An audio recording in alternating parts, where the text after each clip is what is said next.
That's why we are here, how it's relevant to our business and the core business and support.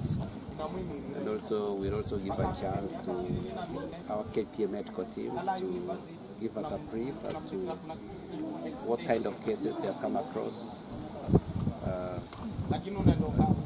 so that we see the profiles of the common problems in this area and what interventions we have taken. So we let the community give their views on what their comments are in regard to our intervention as regards this medical camp. First of all, we need to thank you. We thank you very much for getting your time to come and team up with us in this particular intervention. It's important that we first of all introduce the team with us. From KPA, my name is Osero. I'm the head of corporate affairs. And we have Dr. Jao here, who is our pharmacist, that's KPA Medical Department. And we have Dr. Fred Mwangi, who is our Chief Clinical Officer. That's KPA Medical Department. We have the rest of the staff from the medical department who are with us here, but as you can see, they are still busy treating, so they can't join us for this conference. We have also members from this community. I think we should give them a chance to introduce themselves.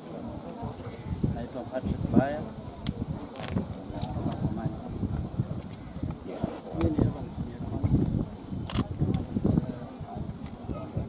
From the church, yes.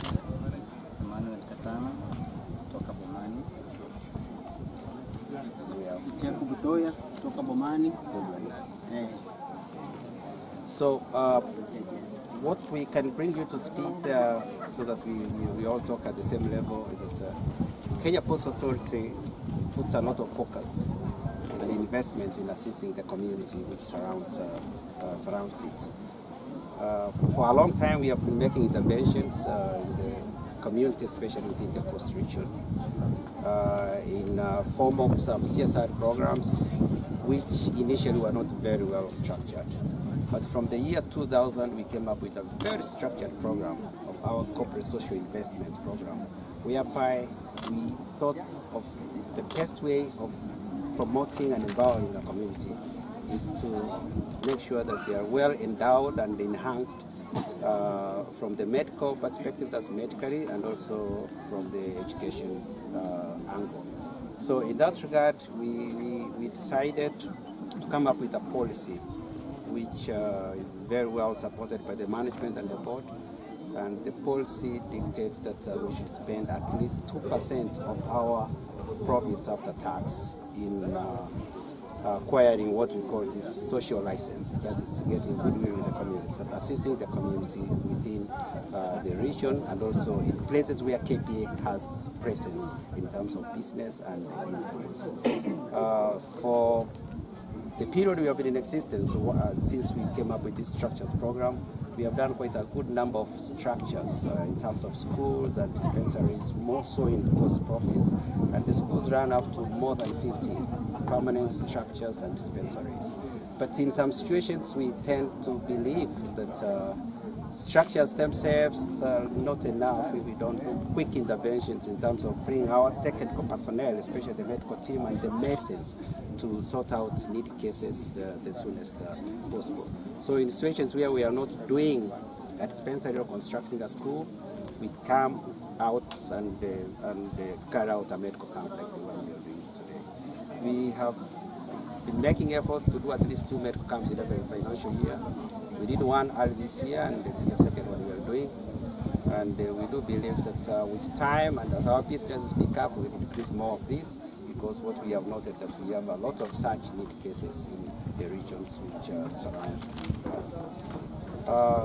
Today we are in Bomani, and this is one of the interventions again we are involved in.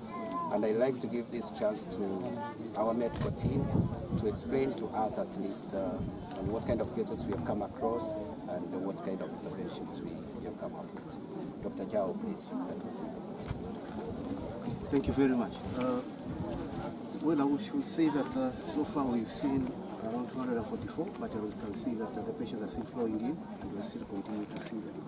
Out of these, 60% female and then 40% male. And this is the pattern of health-seeking behavior globally. Women tend to go and seek help more than women. It's normally seen. And this is apart from the children. We've been able to develop all the children who are coming with us.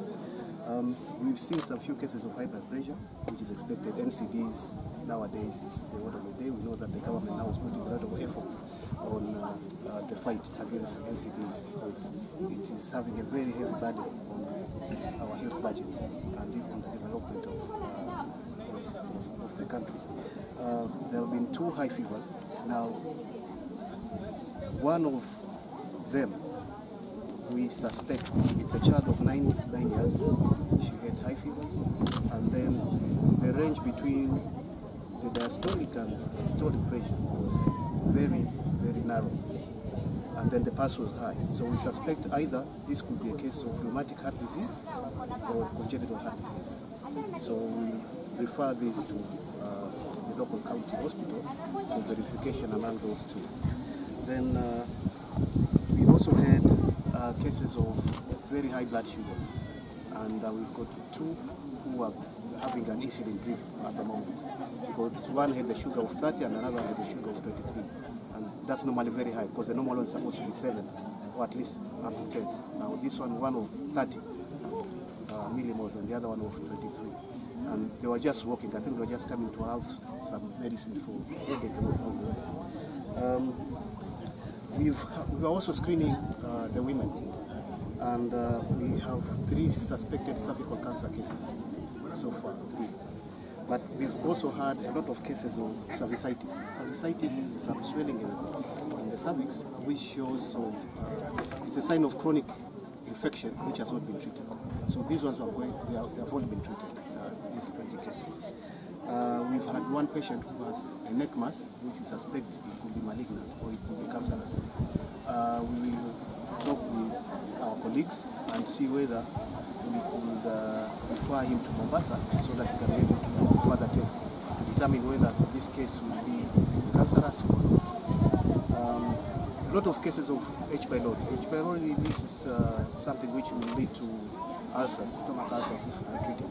And there are also a lot of cases of hyperacidity. So we've had 9 positive cases from the lab. Although there are also so many cases who had high hyperacidity, which were treated, but if probably prolonged, will also progress into ulcers.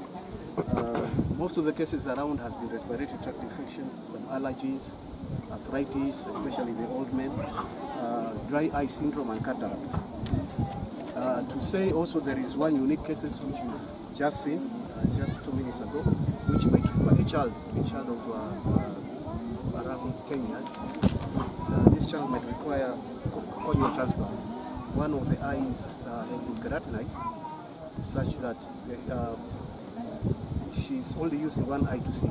However, when our clinician tried to check further when she used the torch, there is still some sight which she sees, because she could point the direction of which that torch was being pointed. So that child can still be saved if she can undertake corneal transplant. And this, I think, in Mombasa, for a long line, this transplant can take around 300,000, and the child will be able to see normally. So far, this is a brief of that, but I will ask my colleague, Mr. Fred Mondi. Apart from that, the other thing we were doing is a question of examining in general. We are also conducting antenatal clinics. We are giving family planning.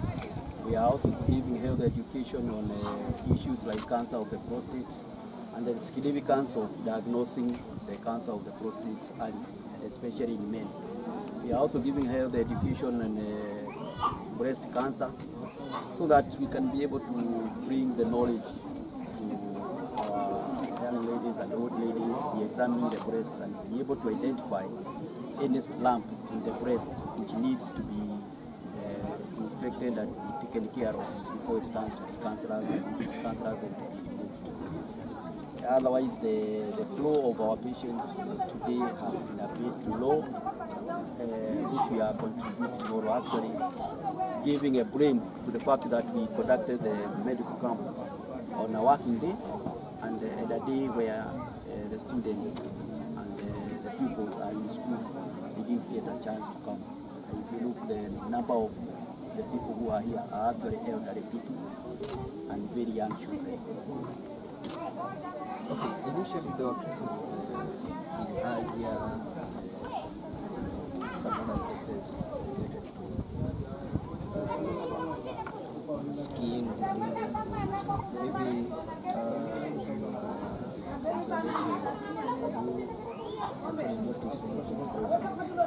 Currently, the number of people you have seen here, we have not been able to identify anybody with bilharzia, but as a line of the skin infections, we have been able to identify quite a number of people with fungal infections.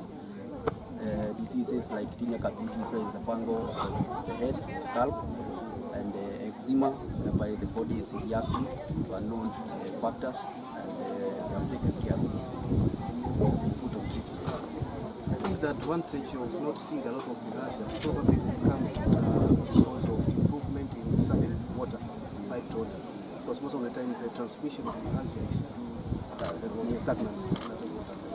So I think probably the government has done a lot in distributing tap water, and this has had an effect on as we have to see no bilharzia cases. Then what I should add here is that when we see like this, even when we've seen 240 or we see 1,000, the most important thing it is what have you saved. There's a child who will be saved. She'll be able to regain eyesight. There's a person who probably could catch that cancer so early. These are people who could have been missed.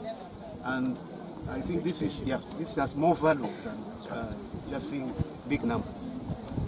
Question, what happens to the cases you refer to the county hospitals? Do you still intervene for payments, or what happens? You leave them to go on their own? I have said we have to discuss that with our colleagues in corporate development, and it's here we can, because we need to prioritize the cases where we know they need urgent intervention. I'm sure us with corporate people to work together. But on the other hand, we are also under Ministry of Health, so we'll be able to get in touch with the county so that all those cases will be referred. We'd like to get a report of what is the progress. That's it. Because we all work under one umbrella, Ministry of Health. Thank you very much. Maybe just one question before the locals speak. Yeah. As we were speaking to some locals, they were saying the numbers could even be bigger, but here we are just in one village. The people are coming from far, and maybe a challenge of accessing here. Maybe in future, or as you think about how you can help these people, poor people, what do you intend to conduct this? Maybe have an outreach program, or what do you think about it? I think I can respond to that. So what we do normally is we don't just work in isolation. We work with the community and other agents, church agents, other medical departments to make sure that this is a continued program, because what we have done here is a one-off. There are other places also to address. Like we can give this chance to the community here, the recipients. They can tell you that they still have this program going on for the rest of the week, even when KPA lives here. So KPA, we started. Tomorrow they'll continue with other. Maybe I give an opportunity to ask what we are doing to you. Nataka kuchukua nafasi hii kwanza kuweza kushukuru shirika hili la bandari kama KPA kwa kuweza kubali kuja mahali hapa kuweza kutusaidia katika eneo hili la Bomani. Kwa kweli imekuwa ni changamoto kwetu kama magonjwa ambayo mmeweza kuyasikia hapa. Ni changamoto kwa mwananchi wa kawaida kuweza kuyamudu, lakini nashukuru kwa ajili ya shirika hili la KPA kukubali kuja mahali hapa, na sisi kama wananchi kushirikiana na kanisa hapa vile ambavyo mmetuanzishia. Mpango wetu ni kwamba kuanzia kesho tutakuwa na madaktari wa kujitolea ambao ataendelea nasi mpaka tarehe 27.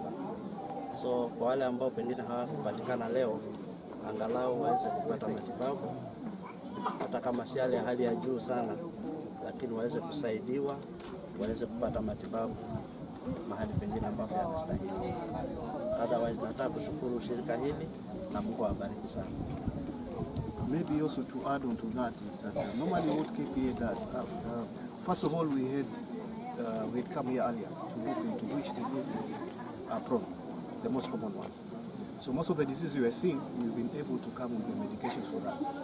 And then we also ask what are the medications available at the local dispensaries, so that for diseases like hypertension and diabetes, we don't give drugs which by the time mgonjwa amemaliza, they cannot afford and they cannot get them at the dispensary. So we are using the same medications of which when they live here, they'll get them at the local dispensary. And then if the drugs remain, we normally make arrangements with the local dispensaries. We donate to the local dispensaries these medications.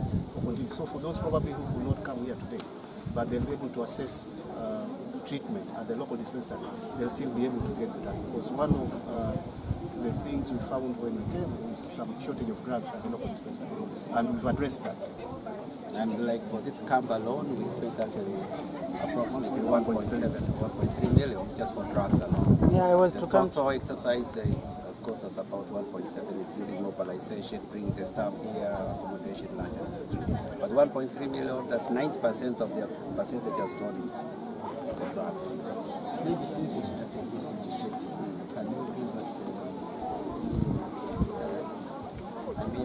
the total amount of money you spent since you started this initiative? I can say average every financial year we spend not less than, we used to spend about 30 million, we have gone to not less than 50 million CSI programs, corporate social investment programs. This is simply a small portion of what we spend. But we, as I said, we have other activities which are with regard to meeting social needs.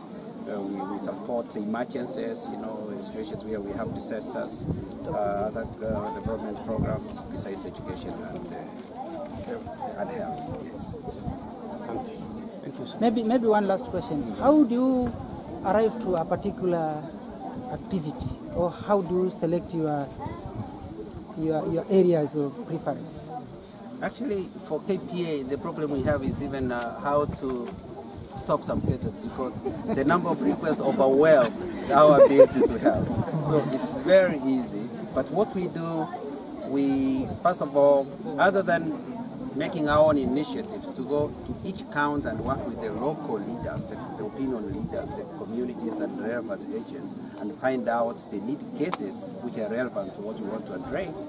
We also receive a lot of requests, But what we do, we make sure that we have balanced our interventions. So we can ensure, and you can go and check out on this, that every county is a beneficiary of our programs. There is no county or even formally district in the whole of the Coast region which does not have a permanent school, for instance, done by the So we make sure we balance. If we do 2 counties this financial year, the 2 counties will be different in the next financial year, etc. Thank you very we make much. sure every county is beneficial. Thank you very much. Asante.